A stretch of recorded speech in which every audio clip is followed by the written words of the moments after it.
Voilà, donc je suis avec Françoise Mérac, c'est ça? Méral, oui. Méral. Donc, euh, vous appartenez actuellement, enfin vous faites partie des gens que je rencontre dans le groupe Partage Maitreya. Oui, enfin, disons que mes idées rejoignent effectivement des idées qui sont défendues dans ce groupe, sachant qu'il n'y a pas de. On n'a pas d'affiliation au sens. Je ne défends pas, je ne suis pas là pour vous parler en tant que membre de ce groupe. Je suis Non, là en tant que moi. bien sûr, bien sûr. Cela dit, donc ça fait une vingtaine d'années quand même, depuis 98 que vous les fréquentez. Oui. Et, Et que je fais de la méditation avec. voilà, Voilà. une fois par an, ou enfin pas forcément. Vous avez un appareil Non, toutes les semaines en fait, on fait oui. ce genre de méditation toutes les semaines. Dans un groupe, Dans un une sorte de groupe, oui. chapitre comme Voilà, ça. oui. Voilà. Donc vous réunissez et il y a une sorte de tétraèdre, enfin de Ah, pas à l'endroit où je vais, non. effectivement il y a certains endroits où il y a un tétraèdre, mais c'est pas partout, et donc voilà, oui, c'est Et ça vous fait du bien de faire cette. Vous êtes trouvé une dizaine de personnes une à faire. dizaine de personnes, oui, ça dépend des endroits, ça dépend des groupes, il y en a plusieurs en région parisienne. Mais ça nous fait du bien, oui et non. En fait, c'est pas. Oui, bien sûr que ça fait du bien de méditer, mais ce n'est pas une méditation de bien-être. C'est pas une méditation de développement personnel. C'est pour une donner méditation de service. Voilà. Oui. L'optique, c'est le service. C'est un service spirituel. Et vous pensez que ça peut servir, que ça apporte des bonnes vibrations à l'humanité Cette forme de méditation, elle a été donnée par un maître. Et donc, il connaît les besoins de l'humanité. Il a dit que l'objectif de cette méditation, c'était de répondre aux besoins des gens qui actuellement sont en prise de conscience de l'état de la planète et se disent qu'est-ce que je peux faire et souffrent d'avoir l'impression de ne rien pouvoir faire parce qu'on est pris par notre quotidien, par le système économique, par nos conditionnements, etc. Et beaucoup de gens sont dans cette position un peu charnière où on a envie de faire quelque chose et on ne sait pas quoi faire.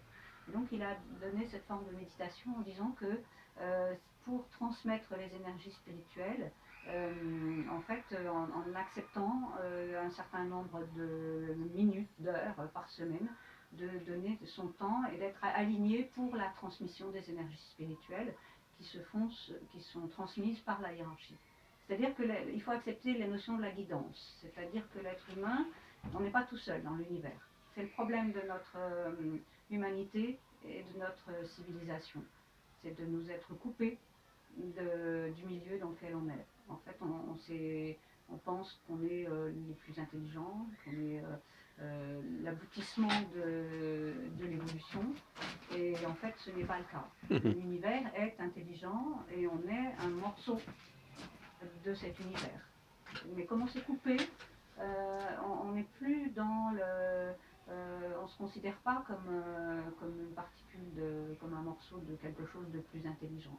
Mais ce règne qui est plus intelligent que l'humanité, qu'on appelle les maîtres de sagesse, et puis au-delà, les planètes, les systèmes solaires, ce sont des êtres intelligents. La nature est un être intelligent en tant que tel, et qui est plus intelligente que l'homme. Et l'être humain, à partir du moment où il s'est coupé de cela, il s'ensuit toutes les dégradations actuellement. On sait bien que on est dans un cul-de-sac sur un plan écologique et sur un plan, si on continue de cette façon-là, on gaspille les ressources, alors qu'on pourrait construire une civilisation en étant inséré dans une nature qui est généreuse au départ, puisque elle a existé bien avant l'homme. Et donc,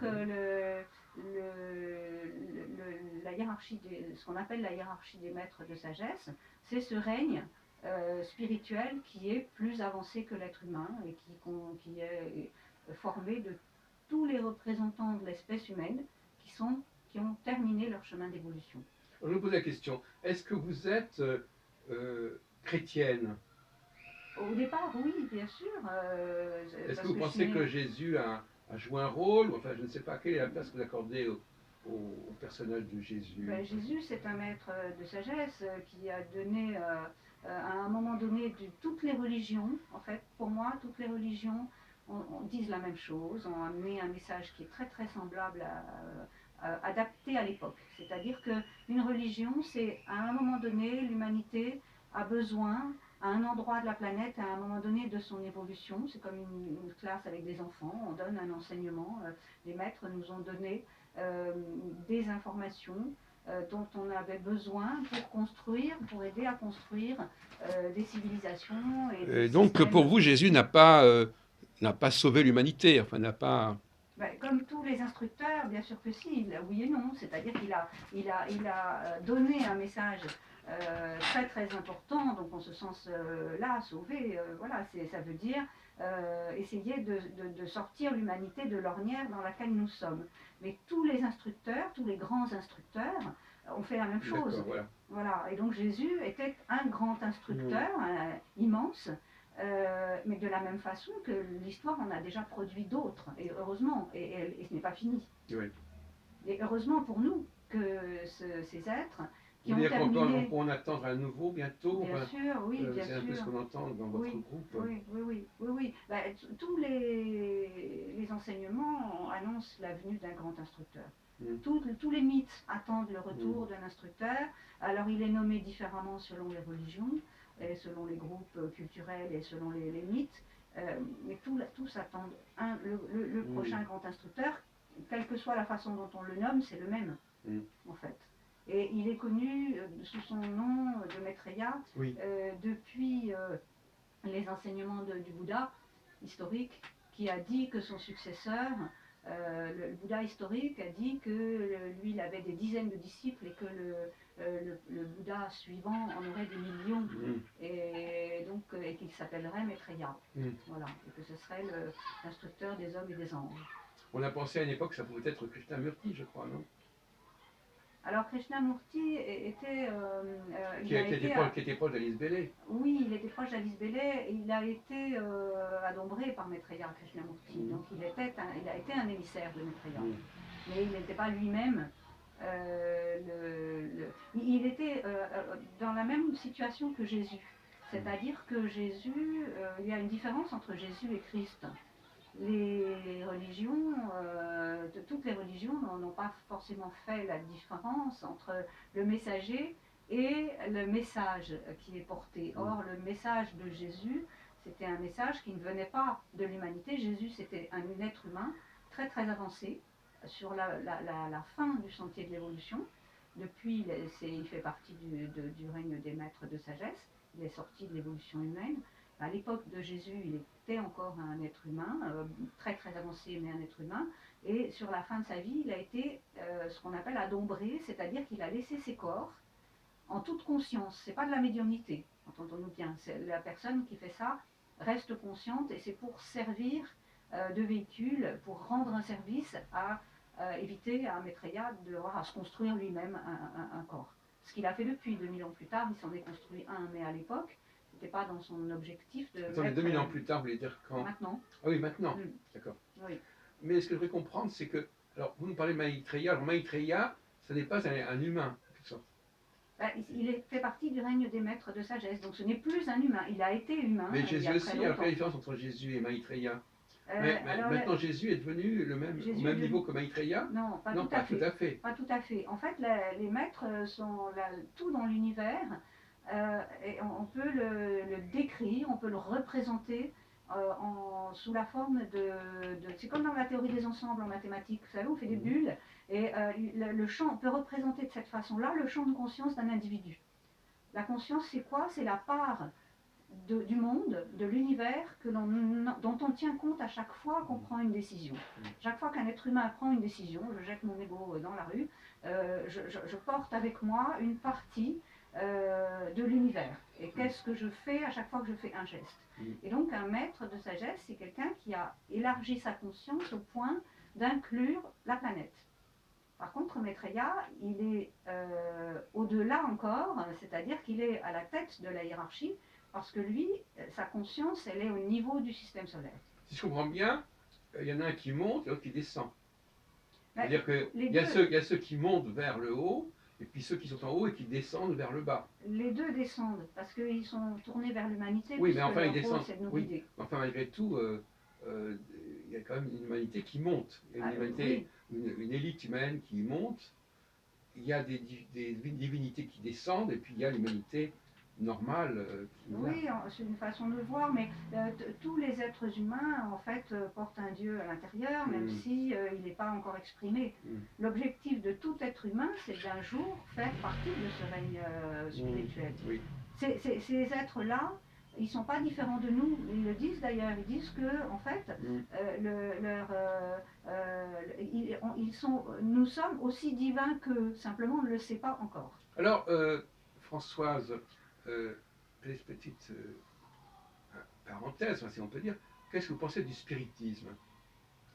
Est-ce que ce que là, ça fait sens par rapport à la théorie des esprits, de l'autre monde, et comment ça se passe de l'autre côté, etc. Enfin, est-ce que vous avez été initié, enfin, est-ce que vous avez lu les ouvrages d'Alain Kardec, etc. Oui, bien sûr, oui. À un moment donné mon cheminement intellectuel de compréhension de l'univers, effectivement, je suis passée par la lecture des ouvrages d'Alain Kardec et par le questionnement autour de ça. Et en fait, pour moi, le spiritisme, c'est un mouvement qui était né à un moment donné une étape de l'évolution de la conscience de l'humanité, sachant que l'esprit des morts, en quelque sorte, c'est quelque chose, c'est un fait réel. Et donc, ceci dit, est-ce qu'il faut communiquer avec eux? J'en suis pas certaine. Donc, si vous voulez, moi j'ai fait effectivement des expériences à ce niveau-là, des tables qui tournent, des choses comme ça, de médiumnité, et j'en suis arrivée, j'ai arrêté. Ouais. J'ai arrêté parce que ça pose la question du libre arbitre et la question de la conscience. Et le médium, il amène sa conscience au niveau du plexus solaire. C'est ça qui est ouvert. Et donc c'est le cerveau animal, le plexus solaire. Ah ouais. Et le règne humain est au-delà de le cerveau que l'on doit utiliser, c'est le cerveau du mental. C'est le chakra. C'est les chakras au-dessus de la ceinture. Et donc en fait, pour moi la médiumnité, à un moment donné, à l'époque je n'ai pas mis de mots, mais j'ai arrêté parce que j'ai pris conscience que c'était un retour en arrière, que c'était une étape nécessaire à un moment donné sur le chemin de la compréhension, mais qu'à un moment donné, il fallait arrêter parce que sinon, on retournait en arrière sur le fonctionnement. Alors posons le problème autrement. Qu'est-ce que vous pensez qui se produit après la mort? Si tant est qu'il y a la mort.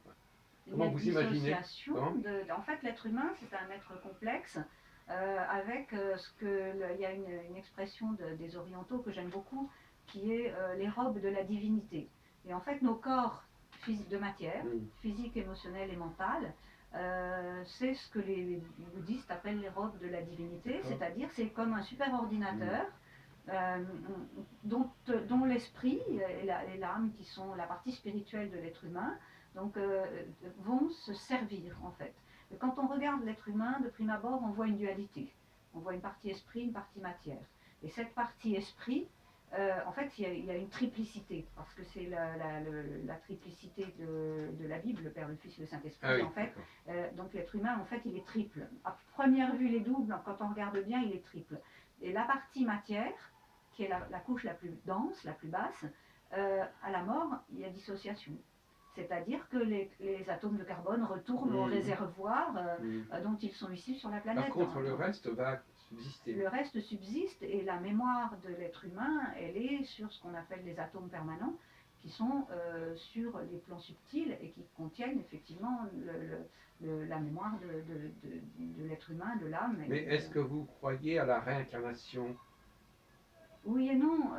Bien sûr que l'esprit va se réincarner, l'âme va se réincarner. Ceci dit, quand un être humain, en tant qu'être humain, parle de ses vies passées, est-ce que ce sont vraiment des vies passées ou est-ce que ce sont des mémoires de la matière qui constitue nos corps? Ça, c'est très compliqué à sentir. Parce que cette matière qui constitue nos corps, à l'incarnation, un être humain, il va faire comme tout être vivant, que ce soit une planète ou un système solaire. On fait résonner notre note, c'est comme une note de musique. Et donc, si vous mettez un diapason sur dans un bac à sable, vous allez voir le sable se réorganiser en fonction Oui. des vibrations du C'est comme diapason. les aimants, oui. Voilà, et donc l'être humain, c'est pareil à la naissance. L'être humain construit ses corps en fonction des éléments qui sont contenus dans son environnement, c'est-à-dire les pensées de la maman, le corps émotionnel de la maman, Mm. l'entourage de l'enfant, etc. Donc il y a construction des corps en fonction de notre environnement et de la nourriture, etc. etc. Et donc en fait, cette méthode de construction fait qu'à un moment donné, ça nous amène aussi des conditionnements. D'accord. Parce que c'est la matière qui est utilisée, elle a une mémoire. Et donc cette mémoire, ça peut ramener Ouais, des souvenirs. ouais, ouais. Donc quand on se Mm. souvient de quelque chose, est-ce que c'était Ouais. vraiment nous ou est-ce que c'était une Alors, mémoire de nos c'est vous corps? qui avez trouvé cette objection, ou vous l'avez lu quelque part? Ah non, ça c'est le résultat de ma Non, réflexion. parce que c'est intéressant de nous savoir d'où ça sort. Alors, pour faire tout revenir un peu sur vos itinéraires, alors vous dites que vous êtes passé à un moment donné par l'astrologie.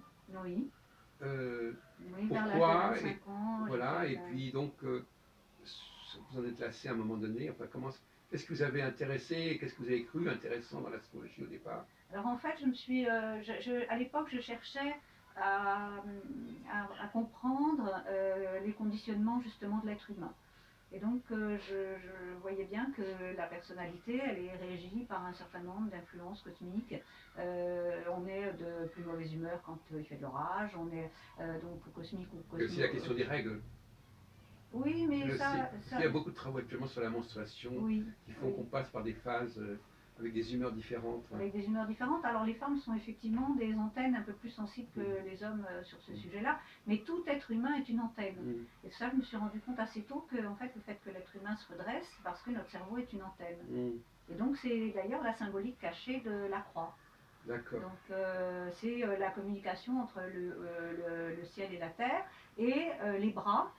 Avec, c'est comme un canal de dérivation Oui, c'est de comme chez Gardena, hein, c'est-à-dire voilà. qu'il y a une circulation qui se fait pour irriguer la matière, et c'est la symbolique de la croix, qui a été déformée sur un symbole de souffrance, mais qui au départ n'est pas du tout un Mm. symbole de souffrance. Alors, revenons à l'astrologie. Alors donc, finalement, vous avez appris l'astrologie, vous savez Alors j'ai appris calculer l'astrologie, les oui, oui, thèmes j'ai monté des natals, thèmes à la voilà. main Mm. avec des tables des temps et Mm. tout ça. J'ai fait ça entre 25 et 25, Mm. 28 ans à peu près. Mm. Et Avant de découvrir Alice Bailey. ah oui, bien avant, oui, Mm. oui. J'avais arrêté l'astrologie aussi bien Parce avant qu'Alice Bailey de aussi découvrir. s'intéresse à l'astrologie quand même. Oui, bien sûr. Il y a Mais c'est pas, des grands c'est pas. astrologues comme Lan Rudyard qui sont marqués par. Et d'ailleurs, elle a écrit un bouquin sur l'astrologie ésotérique. Oui, oui, oui, que j'ai lu, bien sûr, c'est un des premiers qui m'a intéressé. Mais ceci dit, son astrologie, c'est l'astrologie vue du point de vue de l'âme et pas tellement du point de vue de la personnalité.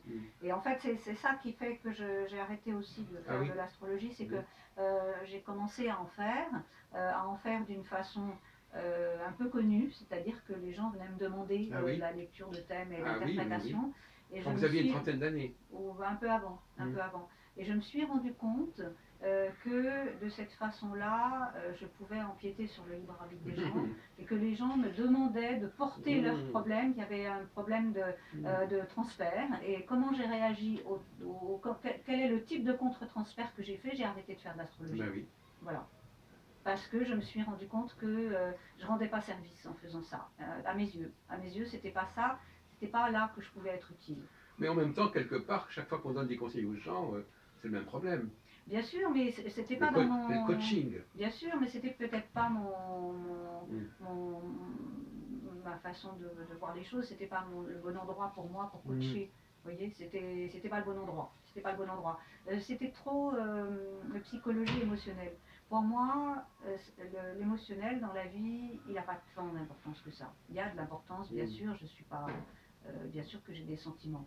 Simplement, ça n'a pas. Au moment de prendre une décision, c'est pas ça qui va Est-ce que ça correspond, je le dis en plaisantant, est-ce que ça correspond à votre thème astral, cette façon de penser, de votre caractère? Oui, bien sûr, oui, forcément. Oui. J'ai tourné et retourné dans tous les sens mon thème astral à l'époque. Et effectivement, il avait quelques particularités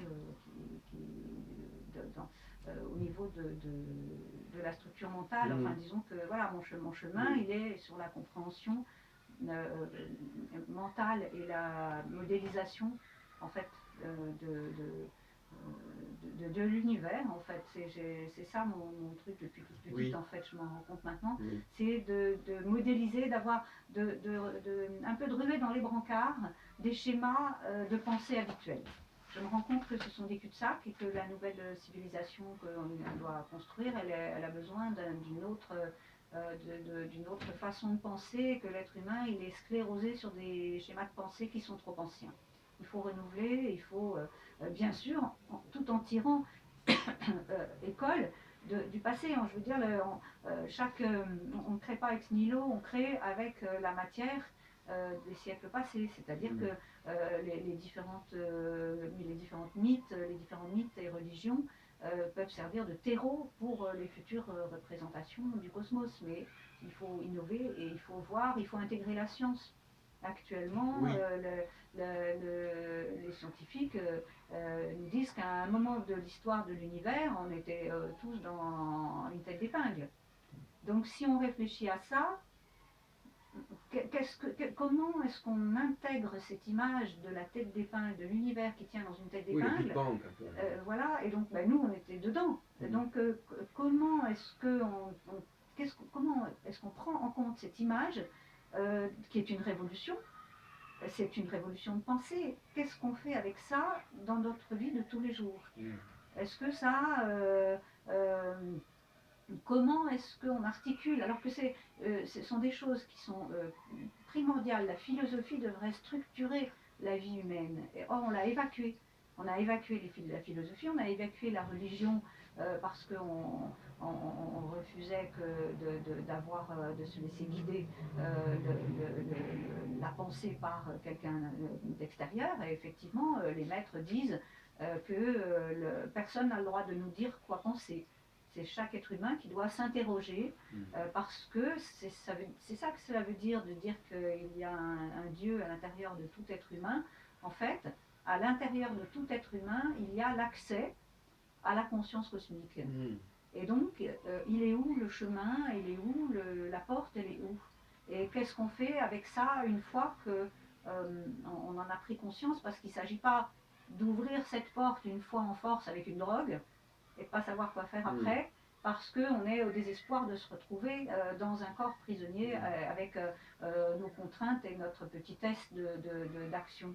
Et beaucoup de jeunes sont pris au piège de la drogue à cause de ça, parce que c'est une famine spirituelle en fait. Alors, par exemple, il y a une conscience qui est au-delà de la capacité d'action.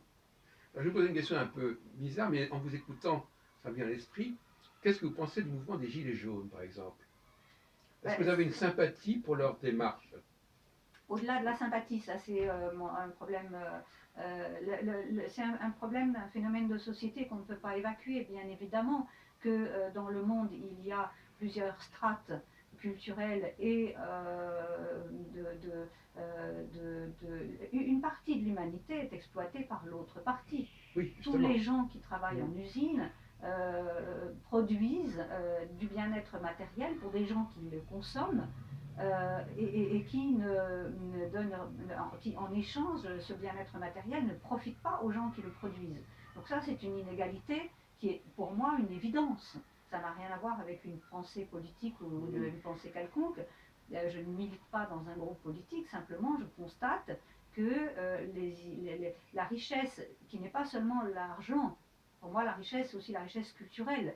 C'est-à-dire, est-ce qu'on a accès à la culture? Est-ce qu'on a accès à la connaissance de soi? Est-ce qu'on a accès à l'eau, à l'éducation, etc., etc. Et donc, toute la richesse du monde est très inégalement répartie. Tout le monde n'a pas accès à la pensée et à la culture. Et pour moi, ça, c'est quelque chose on n'est pas humain, là, sur ce plan-là. C'est pour ça que je vous ai posé la question, parce que vous sembliez être très attiré par la question de l'égalité.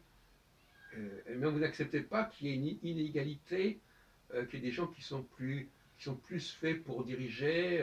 Mais non, non, bien sûr que non. Pour représenter, enfin par exemple, je sais pas, on élit quand même des gens. Bien sûr. On élit des gens. Donc ces gens qu'on élit, ça veut dire qu'ils ont quand même quelque chose. On leur donne mandat à un moment donné pour nous représenter. Mais est-ce que ça donne le droit d'user de ce pouvoir pour... c'est de l'abus de pouvoir de penser que le droit d'avoir un droit sur les autres, c'est quelque chose d'héréditaire, ou c'est quelque chose qui est indu, ou c'est de l'abus de pouvoir. Mais vous avez pensé aux travaux. Vous avez lu les travaux de Étienne Chouard? Non. Non, parce qu'il parle de ça, représentation, représenter, etc. Enfin, on est complètement dans le climat actuel, ce genre de discours que vous tenez. C'est très très à la mode actuellement. Mais pour moi, c'est pas une question de mode, c'est juste une question Non, mais actuellement, justice. oui, mais, non, mais actuellement, Alors, voilà. ça vient. Alors, Ça vous vient posez la beaucoup. question pour les Gilets jaunes. Pour moi, c'est une évidence qu'un jour il y aurait quelque chose. Quand et sous quelle forme, j'en sais rien. Donc, il y a 20 ans, je ne me suis pas dit un jour il y aura des Gilets jaunes. Simplement, c'est évident qu'un jour. Quelque part, les Gilets jaunes, ça correspond un peu à quelque chose. C'est un signe de quelque chose. C'est un signe de quelque chose. Oui. C'est un signe qu'on ne peut plus, que le partage, que le pouvoir ne peut plus être concentré entre les mains de quelques-uns, que les gens sont maintenant suffisamment avancés. C'est comme un adolescent. On n'éduque pas un adolescent. Vous avez eu vous-même des enfants ou pas? Non, j'ai élevé ceux de quelqu'un d'autre. D'accord. Moi, j'en ai pas eu, mais j'ai élevé ceux de mon compagnon. Donc ça vous a, Donc, vous voilà. avez une expérience. Oui, des ados justement. Donc c'est beaucoup plus. On n'éduque pas des ados de la même façon qu'on éduque un petit enfant. Vous voyez, c'est pas du tout le même. Et donc l'humanité actuellement, elle est à l'étape de l'adolescence. Et donc les méthodes qu'on appliquait aux petits enfants, c'est fini. Donc à un moment donné, l'adolescent, on le fait participer. Sinon, c'est pas une bonne éducation. Si on ne le fait pas participer, il y a une faillite quelque part du pouvoir. Et alors, est-ce que vous avez une réflexion, Madame Mera, sur le fait d'être un homme ou une femme? Oui, bien sûr que le fait d'être une femme, très tôt, je me suis rendu compte que c'était une limitation, que j'avais pas exactement le même pouvoir que les garçons, et que si je voulais être libre, parce que pour moi, le mot-clé de ma vie, c'était la liberté, elle est où? Et en fait, si je voulais être libre, je devais adopter certains codes sociaux et vestimentaires que, par exemple, j'ai fait dans le temps du théâtre, de la scène et tout ça. Donc j'ai eu des costumes avec des robes, des hauts talons et tout ça, mais c'était du costume. Et dans ma vie de tous les jours, je me suis jamais, j'ai toujours été jean basket parce que c'était pour moi l'emblème de la liberté. Après, c'est à chacun de trouver. Moi, je prône pas que c'est la solution universelle. Ça a été ma solution. À chacun de trouver sa solution. Simplement, je me suis très tôt rendu compte que si je voulais avoir la paix dans le métro, il fallait pas mettre une mini-jupe. Voilà. C'est tout. Mais chacun, je comprends que les femmes revendiquent le droit de porter des mini-jupes dans le métro parce que. Vous êtes contre le voile islamique ou contre. Oui et non. Si quelqu'un a envie de porter le voile, c'est son problème. On ne devrait pas interdire. Je suis allée il y a 30 ans, je suis allée en Afrique du Nord et j'ai passé un mois dans une caravane dans le désert donc forcément on était enturbanés, voilés, etc. Parce que les conditions faisaient que c'était nécessaire par rapport au climat, à l'endroit. Bon. Et quand je suis rentrée, le premier souvenir que j'ai d'une nuit sans turban, c'est je suis pas protégée. Il me manque quelque chose. Je suis à découvert. Voilà, je suis à découvert. Et donc c'était tellement confortable que là j'ai compris pourquoi les femmes qui sont voilées, elles veulent rester voilées. Parce que c'est une protection. Et donc on ne peut pas, c'est pas un problème qu'on peut régler avec des lois en interdisant le port du voile. Parce que les femmes qui font ça, elles ont un besoin de protection et c'est le seul outil qu'elles ont trouvé pour se protéger. C'est pas imposé par les hommes pour vous? Pas toujours. Pas toujours. Bien sûr que quelquefois, il y a aussi des femmes pour qui c'est imposé par les hommes, mais ce n'est pas toujours le cas. Beaucoup de femmes adhèrent à ça. Et elles adhèrent à ça, pourquoi? Parce que c'est confortable. Et donc, il faut aussi, à un moment donné, tenir compte de ça et laisser aux gens les échappes au la regard liberté. de l'homme. Voilà. Qui se nourrit quelque part de. Exactement. Et donc, le fait de laisser les gens faire leur expérience, un jour, c'est un outil, le voile, un outil de protection qui tombe au fur et à mesure que la femme, elle prend de l'assurance, Ah oui. qu'elle va gagner en liberté. Mm. Et donc un jour, sur le chemin de son histoire, la femme, elle laisse tomber le voile. Mm. Mais si on lui interdit de porter le voile, alors on rentre, toutes les interdictions amènent des névroses, Mm. quelque part. Et ça, c'est pas bon pour l'histoire de l'humanité, c'est pas une bonne éducation. Ça laisse des traces qui sont pas désirables. Alors, revenons sur votre parcours. Qu'est-ce qu'a signifié la rencontre avec l'œuvre d'Alice Bailey quand vous aviez 35 ans? Qui a été une étape intermédiaire entre la Ouais. rencontre avec le groupe Maitreya et votre intérêt, par exemple, pour l'astrologie. Oui, effectivement, lorsque j'ai rencontré les enseignements d'Alice Bailey, je me suis rendu compte que mon cheminement de pensée était en conformité, c'est-à-dire que j'avais déjà mis les concepts qui sont dans cet enseignement. Ah oui, 10%. J'avais à peu près, oui, peut-être c'est présenté, peut-être que quelques 5, j'en sais rien, mais enfin, en tout cas, j'avais fait une partie du chemin toute seule. Mm. Et que c'était dans cette direction-là. Donc je me suis dit, euh, ça c'est intéressant, ça interpelle quand même de trouver dans des livres des choses qui sont Par le exemple, résultat qu'est-ce que vous retrouviez, que vous aviez déjà? de la cosmogonie, par exemple, la description du fait que le pressenti que l'être humain n'est pas un être terminé, qu'il y a un chemin d'évolution, que ça ne donne pas de droit au sens en termes de pouvoir sur les autres, mais que l'expansion de conscience c'est un fait de l'évolution et que bon, en lisant par exemple Nietzsche, s'y parlait Zarathustra, et il y avait une petite phrase de Nietzsche qui m'avait frappée quand j'étais un rat de bibliothèque entre 12 et 18 ans, et j'ai lu plein de choses à l'époque, et donc il y a une petite phrase où il dit l'homme est un pont. Et à ce moment-là, j'avais eu l'image qu'il avait en fait une conscience de quelque chose qui fait qu'à l'époque, il a été catalogué comme fou parce qu'il a eu accès à une image cosmique qui était au-delà de la pensée de l'humanité de l'époque.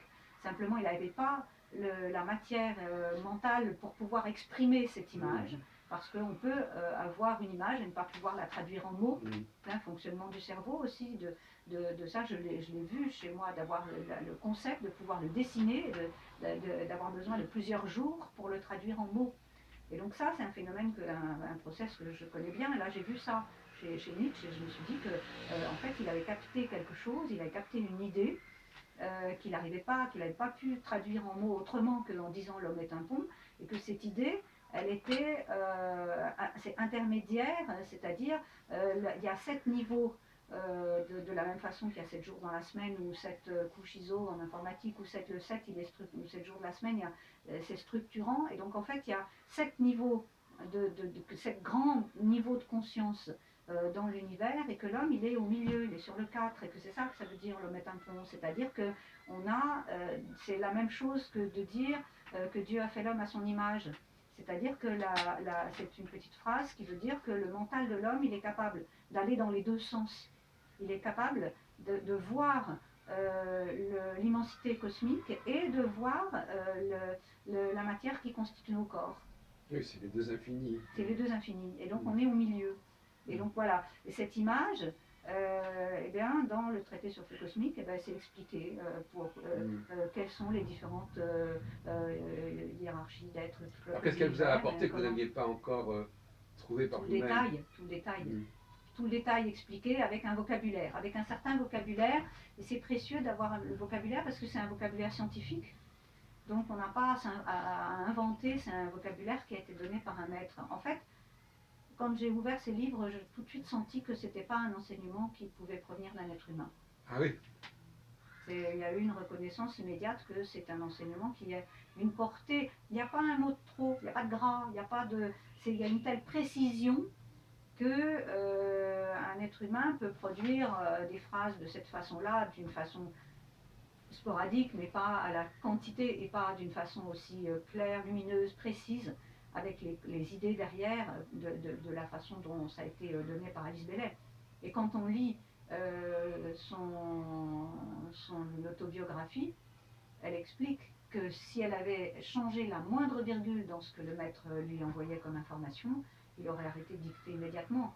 Elle dit qu'elle n'a été que le copiste. Elle a fait un travail énorme et formidable, en tant que copiste, qu'elle n'était pas la source des idées qui sont contenues dans ces livres. Alors, par exemple, les grands hommes, les grands chercheurs, les grands scientifiques, Newton ou je sais pas, ou Copernic, c'est déjà être inspiré ou c'est... Bien sûr, il y a coopération. En fait, un grand scientifique ou un grand savant ou un grand peintre ou un grand musicien, c'est quelqu'un qui a compris qu'il est un intermédiaire entre plusieurs couches de la création. Il y a quelque chose qui m'a frappé un jour, je regarde très peu la télévision, mais un jour je suis tombée sur une interview de Laurent Voulzy. Et donc le ou la journaliste, je ne sais plus qui l'interviewait, lui posait une question assez bateau de journaliste qui n'a pas vraiment beaucoup cherché et qui lui disait mais comment vous faites pour toujours être dans la création et créer des choses nouvelles tout le temps. Et Laurent Voulzy dit mais moi je ne crée rien du tout, il dit j'ai trouvé accès à une source. Et il dit je fais un tri. Et donc c'est ça en fait, l'être humain il fait le tri entre toutes les informations cosmiques qui arrivent dans notre cerveau et on commence à savoir que effectivement le cerveau il est capable de gérer des millions d'informations qui n'arrivent pas à notre conscience. Et heureusement parce que la pression artérielle, etc., il y a plein d'informations de notre environnement intérieur et extérieur qui sont gérées automatiquement par les automatismes du cerveau et qui heureusement n'encombrent pas notre conscience. Mais ce sont des process qui existent, il y a un ordinateur qui tourne, et donc on peut aussi être intéressé à prendre conscience de ce fonctionnement pour éventuellement ne plus subir, mais donner l'axe de l'impulsion dans une certaine direction. Alors, qu'est-ce que vous pensez des travaux de Darwin sur l'évolution? Est-ce que ça rentre dans votre système comme ça, que nous serions le résultat d'une évolution depuis l'origine, ou est-ce qu'il y a eu des interventions C'est les deux. Pour moi, c'est les deux. C'est-à-dire que pour moi, c'est un procès un peu en cul-de-sac, un peu sans issue, de poser ça en termes de l'évolution ou le déterminisme. Pour moi, c'est les deux. C'est-à-dire que l'être humain et toute l'évolution de la nature, tous les animaux, toutes les plantes, etc., sont à la rencontre entre les deux. C'est-à-dire que la planète, c'est un être vivant qui a appelé dans l'univers un certain nombre de matières pour construire ses corps, de la même façon que le bébé il a fait résonner sa note pour construire ses corps physiques, émotionnels et mentaux. La planète, elle a fait pareil. Et donc, elle a attiré dans l'endroit de l'univers, dans la partie de la galaxie où nous sommes, elle a attiré les règnes qui constituent les règnes de la nature, les habitants de cette planète, qui existaient déjà avant et qui existeront après, parce que ce sont des cycles d'évolution. Et donc, ces êtres vivants, ils ont adhéré par résonance magnétique. C'est-à-dire que la planète elle a constitué ses corps par attraction magnétique, et donc l'être humain a fait pareil. Et donc, j'ai perdu le fil, là, excusez-moi. Quelle était votre question? Vous pouvez me rafraîchir la mémoire. C'était la question de Darwin, de Ah oui, l'évolution. alors en fait, la question de Darwin, c'est que c'est les deux, en fait, qui sont... Il y a une partie de déterminisme, dans le sens où la planète, elle a attiré magnétiquement un certain nombre d'êtres vivants, pour ensuite lui donner à ces êtres le champ d'expérience qui fait que là rentre en compte le libre arbitre de chacun, aussi bien animal que humain. Et donc en fait, on est, qu'on le veuille ou non, on est sur cette planète. Il y a un certain nombre de choses, l'alternance des jours et de la nuit. C'est au-delà de notre libre arbitre. Si le cycle des saisons, un jour quelqu'un m'a dit, un jour où je présentais les enseignements d'Alice Bellet dans un groupe, et quelqu'un m'a dit l'existence des maîtres enfreint mon libre arbitre. Je dis mais là on cherche vous cherchez le libre arbitre là où il n'est pas, parce que est-ce que on cherche notre libre arbitre dans l'alternance des saisons ou dans l'alternance du jour et de la nuit? C'est pas le bon endroit pour trouver notre libre arbitre. Bien sûr qu'on a un libre arbitre sur notre destinée, simplement on est à l'intérieur de quelque chose de plus vaste. Et donc, ce quelque chose de plus vaste, on n'a pas Ça ne dépend pas de nous. Par exemple, le fait que le jour s'arrête ou la nuit commence, ça n'est pas lié à notre comportement. Exactement. Ni l'été. Est-ce que c'est pas parce qu'on a mérité ou démérité que que l'été va arriver ou pas arriver. Comme Voilà. croyaient d'ailleurs parfois les Mayas, je crois, ils croyaient qu'il fallait faire des sacrifices pour que le cycle se perpétue. Alors, il y a aussi dans ce comportement de faire des sacrifices pour que le cycle se perpétue, il y a la préscience que l'être humain, la pensée de l'être humain peut régler ou Ah, dérégler. quand même. Oui, parce que par Mm. exemple, moi je pense très fortement que les problèmes de climat actuellement sont le résultat de la mauvaise orientation de pensée de l'être humain qui met sa pensée sur toujours plus, toujours plus, toujours plus, sur l'ambition. Mm. Et donc ça dérègle la nature. Ah, quand même, oui. Oui, Oui, c'est ce qu'on dit d'ailleurs à propos de l'écologie. oui, oui, oui. Alors ça dérègle Et la même, nature de deux façons, avec la pression écologique, parce qu'on déforeste, on a les arbres, etc., mais aussi par la pensée.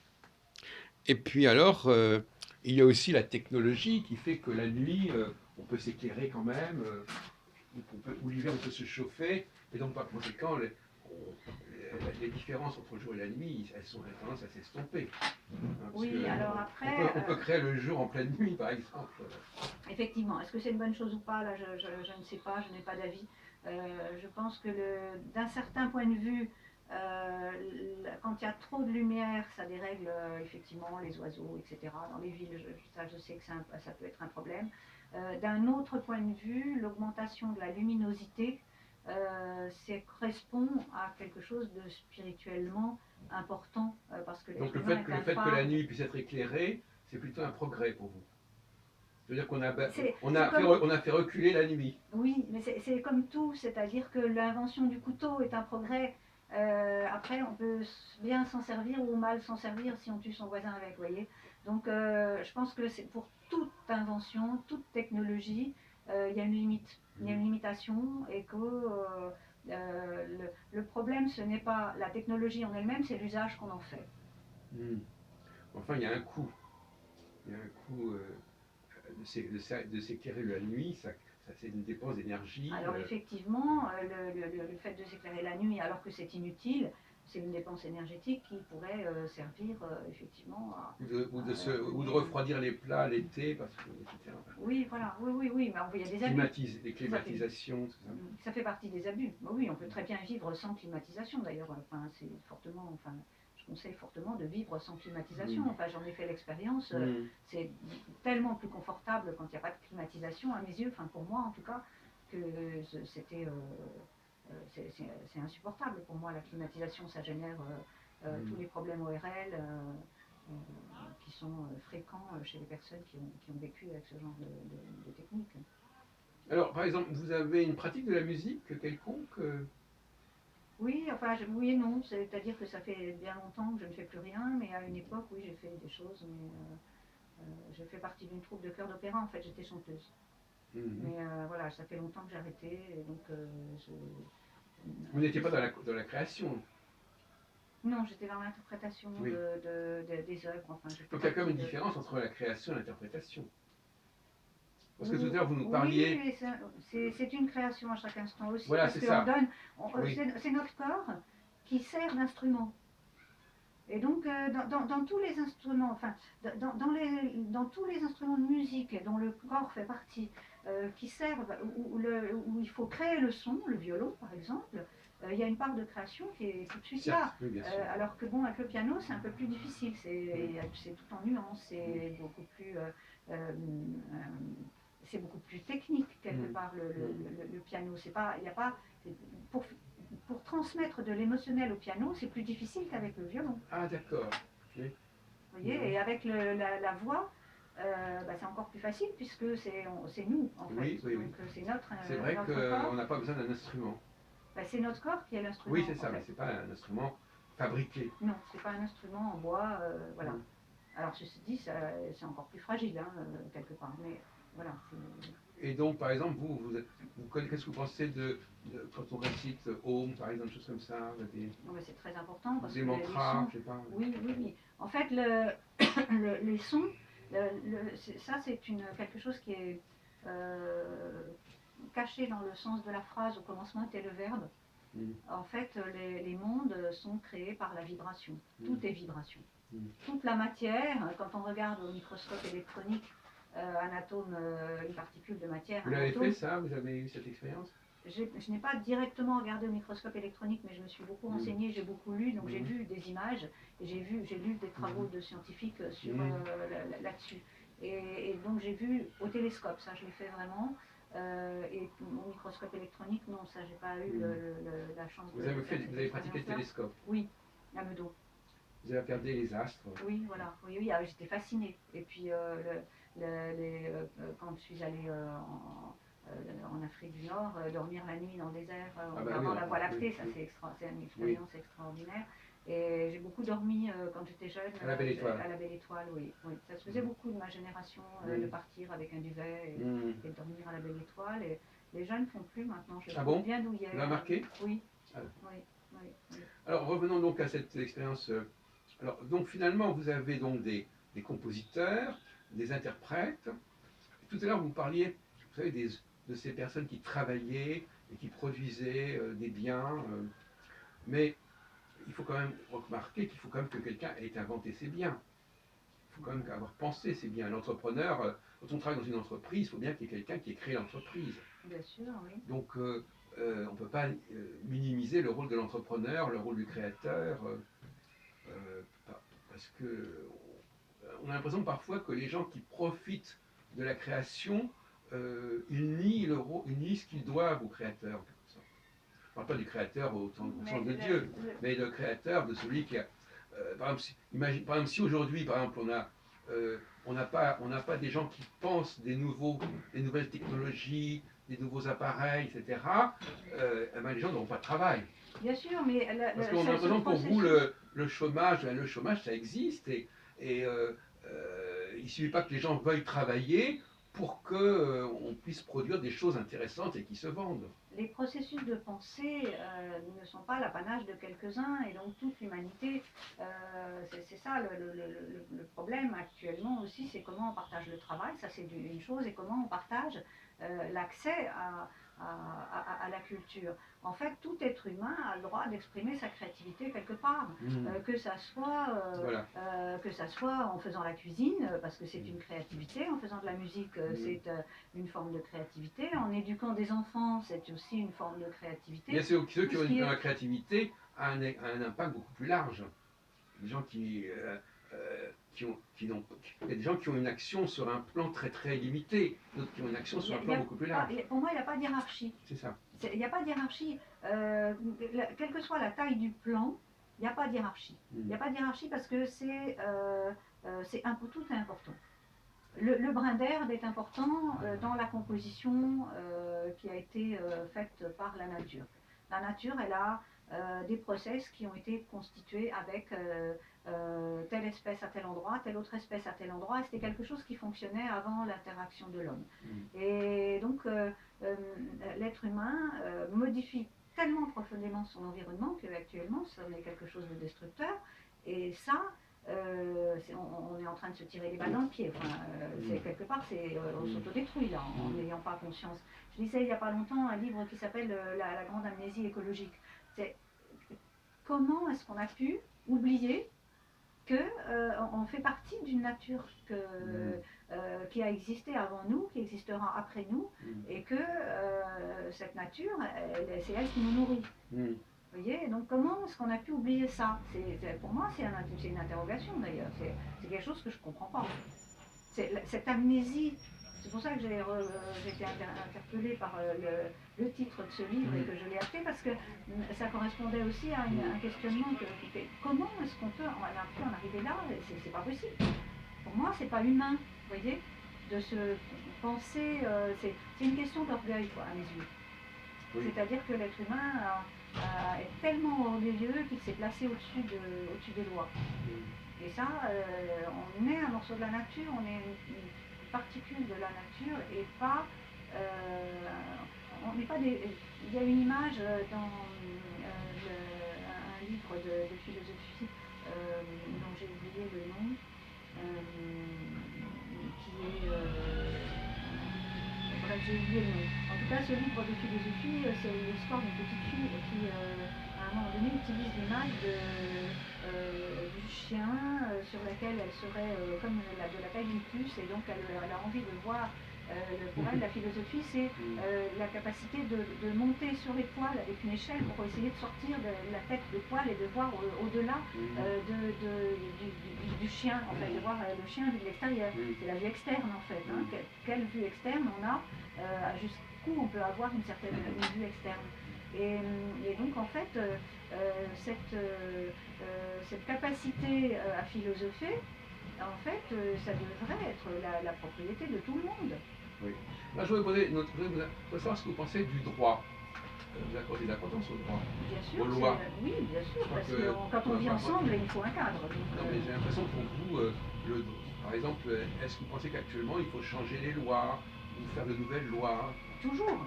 Le cadre, il évolue. Parce que c'est un peu aussi la revendication des gilets jaunes, il faut des lois modifiées, des lois corrigées, des lois qui vont permettre d'améliorer, etc. Vous pensez? Oui. Écoutez, j'ai fait, il y a 30 ans, j'ai fait du droit, les grands arrêts de la jurisprudence. C'est des choses, mais on dit, mais qu'est-ce qu'on trimballe tout ça?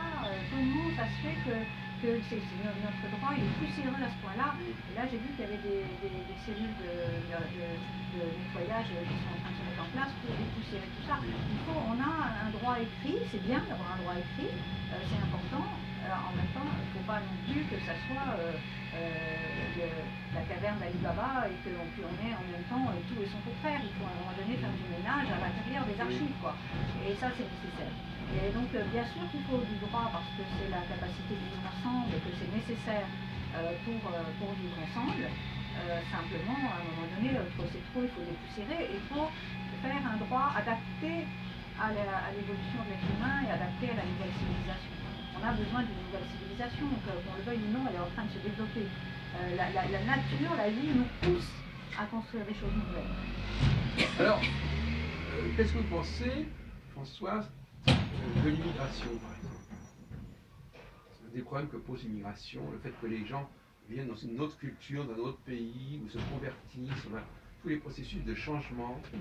Je pense qu'il y a deux choses. Il y a d'abord l'immigration qui est subie dans ce sens où il y a des peuples qui sont obligés de migrer pour des raisons économiques parce que chez eux c'est la guerre ou qu'ils n'ont pas la possibilité de nourrir leurs enfants, qu'il y a des problèmes économiques qui sont d'ailleurs en gros créés par l'Occident aussi. Hein, parce que si on pille les pays d'Afrique de leurs ressources minières, etc., par exemple, on sait bien qu'on va créer des difficultés pour les gens qui vivent en surface et qu'après, forcément, ils vont vouloir aller vivre ailleurs parce que chez eux, ils ne peuvent pas vivre.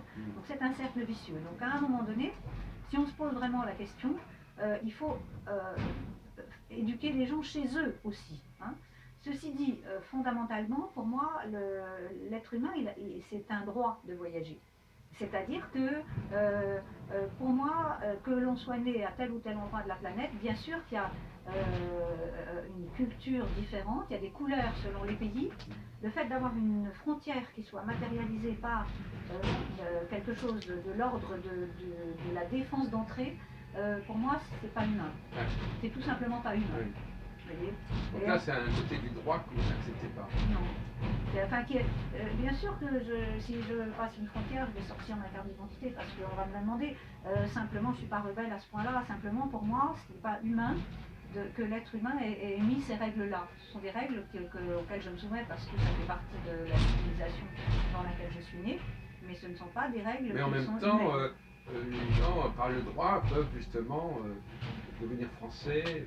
Faire évoluer, oui, bien sûr. Peuvent changer de statut. Oui, mais pour moi, je suis fille d'immigrés aussi. Hein, donc, ah oui. Oui, et donc mon père a fui la guerre d'Espagne. D'accord. Donc ce sont des questions que je me suis posées. Mais oui, ça marque petite, quand même quelque part. Ça marque, et donc je me suis posé la question toute petite, d'où je suis, est-ce que je suis espagnole, est-ce que je suis française, etc. Et je me suis dit, mais c'est idiot, on est tous sur la même planète. Oui. Ça sert à quoi voilà, quel est le problème? On est tous sur la même planète. Et on est tous des êtres humains, on a tous 2 bras, 2 jambes, 10 doigts, 2 yeux, enfin, où est le problème, quoi? Oui. Il y a un film qui m'a beaucoup marqué, qui s'appelle La Belle Verte, de Colin Serrault, Mhm. Et il faut voir ce film parce Oui. qu'il y a une réflexion philosophique derrière justement sur l'infirmière qui dit bah, les papiers du bébé, mais quel papier? Il est là le bébé, il faut s'en occuper, il est là, il a faim, il faut le nourrir, point. Mhm. Vous voyez, donc à un moment donné, le pragmatisme doit aussi reprendre ses droits. Alors ça c'est peut-être parce que je suis une femme, mais on ne L'urgence peut pas aussi. évacuer. Voilà, on peut pas évacuer l'urgence. On ne peut pas évacuer. C'est bien joli les histoires de pouvoir, etc. Mais à un moment donné, on ne peut pas évacuer les besoins de l'humanité. Et si se considérer comme des hommes, bah, c'est aussi nourrir tout le monde. Vous voyez, on en est loin pour l'instant, On malheureusement. va faire une pause de quelques instants. Vous voulez un verre d'eau, par exemple, quelque chose comme ça?